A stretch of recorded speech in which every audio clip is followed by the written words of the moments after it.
Okay, thank you very much, Professor Armstrong and Tomiro-san. And sorry for joining not from Tokyo, but one of the reasons why I chose this backdrop or virtual backdrop is this represents the today's presentation, like the chaotic situation, the most. So I chose this red and black style, like hell. Of course, we have to avoid that. But thank you very much, Professor Armstrong, for many valuable suggestions to our the policymakers or trade negotiators like us. And if I may, I wish to touch on several things. Maybe it could be some kind of question to Professor Armstrong as well. And first on the middle powers, enhanced collaboration or cooperation is, of course, definitely necessary. So, yeah, but at the same time, how we should materialize or concretize the kind of middle power, not alliance, but cooperation in a more tangible way. That's a very difficult challenge we are now facing. Like for the case, like when I exchange views with some of the people outside of the government, some say like, for example, CPTPP could be the one good example for the base for the middle power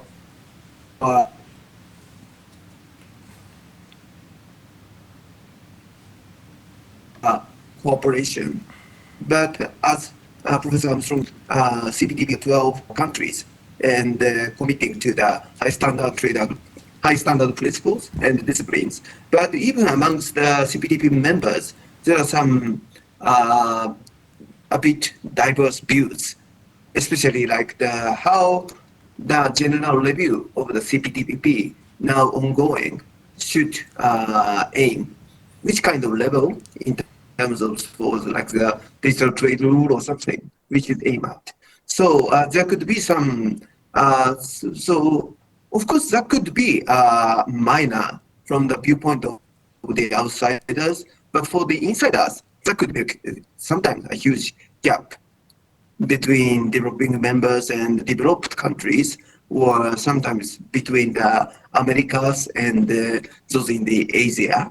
So how, of course, idealistic one is enhanced collaboration amongst the middle power, but how we should achieve that, and what could be the realistic but idealistic format or include agenda setting. If there could be anything we could elaborate, that's very much appreciated. And also for the one thing and many of the and many of the topics or issues like Professor Armstrong raised, I didn't have any objection, but several points. Like, if I correctly understand, you pointed out that zero sum could be quite relevant for the territorial kind of security issues, but could be not so much for the technology supremacy or technology competition. But would that be true? So, and if that could be true, how we should analyze the current situation between, especially between China and the United States, because in the United States, quite recently, in the last year, in the previous government, they introduced some regulation on the so-called connected car. And it is, of course, targeting several or certain countries. But in the Trump administration's memorandum on the America First trade policy for the number section 4D, there is still kind of mentioning on the connected vehicles, and it is instructed for the relevant officers to consider whether controls on ICT transactions should be expanded to account for additional connected products So it is a kind of demonstration of further uh, decoupling or delinking of those kind of advanced technology, which is quite essential for human life. But how we should evaluate that? My understanding is that it's a kind of symbolic representation of the this kind of security issue is quite relevant for this kind of technology, advanced technology sector, but has the evaluation for this kind of issues actually happening on the ground. And the third point is, of course, coming to the WTO. And for the WTO, like you said, there was a discussion. Of course, the DS reform discussion is still ongoing. And there is some debate on the security exception, of course. But there could be some difficulties in introducing that kind of so-called self-judging security exception, because this could be a kind of reciprocal one. So if one side to introduce the kind of self-judging security exception, some other countries would take that. So the rules could be quite nullified or impaired. So, but some say like that kind of reviewing the security exception could be sometimes essential. So how we should respond to that? And also this also relates to the discussion that how we should ensure that the new rules to be fit for purposes, because there is some discussion on the necessity of the industrial subsidies to be enhanced, like or much broader industrial policy should be the target of the rules. But every time we say that kind of topics, so like some say that the rules should be enforceable, but some say like more kind of guideline type soft law could be the starting point, and how we should accommodate those kind of discussions. That's the big topic for the future. But anyway, thank you very much for giving us good, very much important points, and also providing very much informative suggestions. I really appreciate that. Thank you very much. Okay, thank you very much, Mr. Tamura. Professor Armstrong, would you like to respond to Mr. Tamura's comment? Yes, thank you very much, Tamura-san. I might just, before I respond, clarify on your second question. Essentially, how do we judge what's a national security issue with technology versus protectionism? Was that the key point of that second question? Did I misunderstand? May have lost. Okay, let me answer the other questions. So, how to mobilise this middle power coalition or response? Now, I think that's the key question, and I did sort of skip over it a bit at the end here by just focusing on a number of different modes. I guess the starting point is to recognise and understand that countries have agency. We're not just complete price takers in the international system. Thinking about what defines a middle power as opposed to a small power or great power. Middle power, number of different definitions, but I would think the countries that are not big enough to change the status quo by themselves, but are big enough to mobilise collective action. So you think about Australia and Japan as middle powers. Obviously Japan probably more than a middle power, of course, but not able to change the status quo by itself. Where do countries like Australia and Japan and other middle powers have leverage and have agency? Where can they leverage their agency? And this is where I come back to ASEAN, Southeast Asia, because the arrangements that keep Southeast Asia together through ASEAN, 10 Southeast Asian nations acting collectively, initially because of a security threat during the Cold War, but these are countries that collectively refuse to pick sides between China and the United States. They cannot afford to. And they govern their interactions with each other through multilateral principles, very much UN-type principles, equal treatment, of course, non-interference, and the sort of principles I think are very difficult to disagree with and are the kind of principles you'd want for a multilateral system managing multipolarity, a more diverse set of economic interests globally. Is CPTPP a potential avenue, I think, for middle power cooperation? I think Tamura-san raised some of the difficulties with that, with the diverse views. I think we're in a world where making progress in initiatives on upgrading the rules that are out of date through whatever arrangement we can is important. Now, the bigger the better, of course, but having these arrangements open to new members and able to be expanded is where, or at least the promise of expansion helps set the rules and reforms in other countries.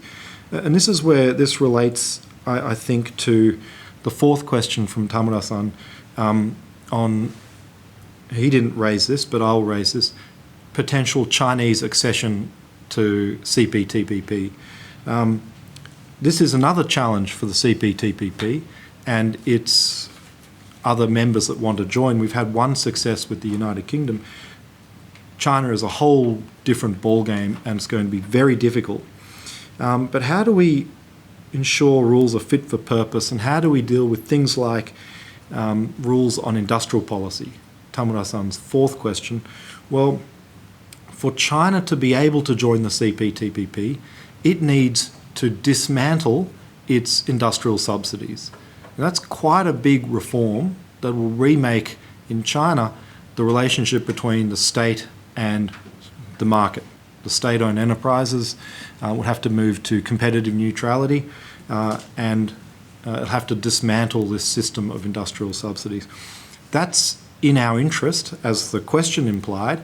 There's no guarantee that China will do that or wants to get there, but by showing interest in joining CPTPP, this is where Australia, Japan and the CPTPP membership has leverage and can encourage the Chinese towards this kind of reform, again, like when it joined the WTO, unilateral reform on the pathway towards membership, with, of course, all CPTPP members having veto over that. So I think thinking about different ways to make progress on these difficult rules and issues will be very important.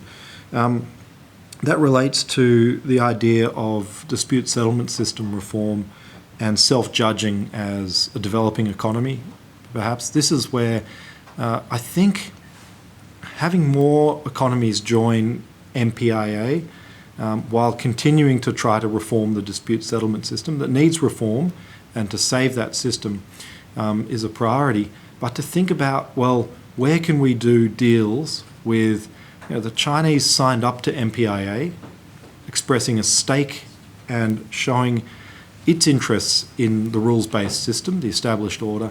Well, working with that stake and that interest, how can we expand to have countries unilaterally make commitments that are in its own interest, essentially in its own interest, medium, long term. And that's where I think I come back to this idea of concerted unilateralism. So even on issues in the WTO, there's no reason why we cannot encourage countries to do things in their own interest, but to do so together. You don't need reciprocity and tit for tat in negotiations, but finding ways to coordinate unilateral action, essentially, peer pressure and so forth. And finally, if I didn't misunderstand the key question on protectionism versus security in the technology space.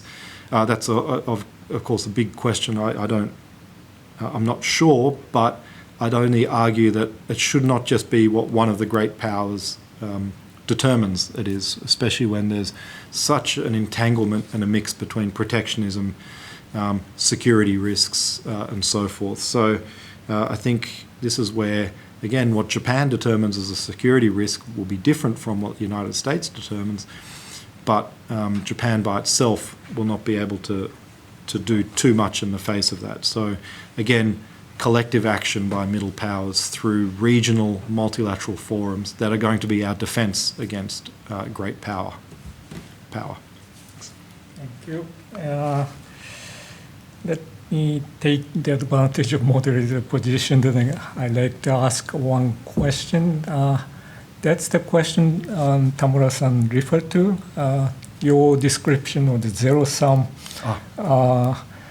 description of the rivalry. You said that the zero-sum can be limited to the territorial dispute, but the zero-sum cannot be a good description for the computational technological supremacy. But I think that very advanced technology that the frontier firm can monopolize the benefit, monopolize the market by protecting the intellectual property of the patents, so that the zero-sum description can be applied to the technological field. But the problem of zero-sum characterization is more serious if we consider the benefit of consumers, right? That in that case, the gains from trade result in the positive sum gains. So what do you think about this zero-sum characterization? Yeah, thank you. And I missed that part of Tamura-san's question, so apologies for that. But thank you for bringing that back. Yeah, I think, look, my point being that not all technological cooperation or even technological supremacy in some areas should be seen as zero-sum. Some will, of course. Military technology should be and is seen in zero-sum terms, but other technology, thinking about artificial intelligence, for example, there is a question about should that be seen through zero-sum terms? Yes, it has military applications. We're talking about a lot of technology that's dual use, but where do you draw the line? Almost everything could be categorized as dual use. And I think the United States, with the small yard, high fence approach, that yard has continued to grow. Now it's not even clear where the fence is under Trump 2.0. So I think that's the danger of security interest mission creep, of overwhelming all the positive sum consumer benefits. And I think the realist has to ask, do these sanctions even work? So on artificial intelligence, for example, China has just released the most advanced of the large language model artificial intelligence platforms that is open source. And this is under quite strict sanctions from the United States and allies on semiconductors, targeting the slowing down of, I think, technological advance in China in areas such as this. So perhaps there are better ways of approaching a vast number of different technologies where China is at the technological frontier, and a lot of the rest of the world isn't. Japan is in some technologies. Of course, the United States is at the technological frontier. But China already is at the frontier of many technologies, where there are shared interests, I would have thought, between China and the United States, or China and the West, to have some governance, and there's some progress made around artificial intelligence and other technologies, quantum computing. So I think even in those areas, there is a space for positive sum security cooperation. Okay. Sorry for my mismanagement of time allocation. I'm allowed to take only one question from the audience. Do you find any difference between the threat from China and the threat from or economic quotient from the U.S. And how we should respond to these. Thanks. Yeah. So this is a very difficult question where I think, it's both great powers are now ignoring the established rules when it suits them. But we have to remember the stake that both countries still have in this system, and especially China that is expressing its interest in the multilateral established system. And if we lose that interest from the Chinese, it'll become more unpredictable and there'll be more uncertainty. So what's the difference here? Well, there's a big difference in how Trump's administration deploys this in a rude way, but the United States is a bigger economy. It's more systemic. More countries rely on it for economic and national security interests, and that I think is more destabilizing. Again, going from enforcer to spoiler of the multilateral trading system. Now, how we respond to both countries or any large country trying to exert economic coercion or economic leverage over a smaller country, comes back to, has to be done with collectively through a multilateral system and multilateral rules. And that's what I think we have to work on to protect our economic security interests. So I'm sorry that I've mismanaged the time by filibustering, but those are very important questions, I think. And there's another question on here that I've written for Rieti online on, so that should be able to be found online on the China-Australia case of the trade sanctions. Okay, now it's time to close the webinar. Thank you very much, Professor Armstrong, and thank you very much for your participation in our BBL webinar today. Thank you. Thank you very much.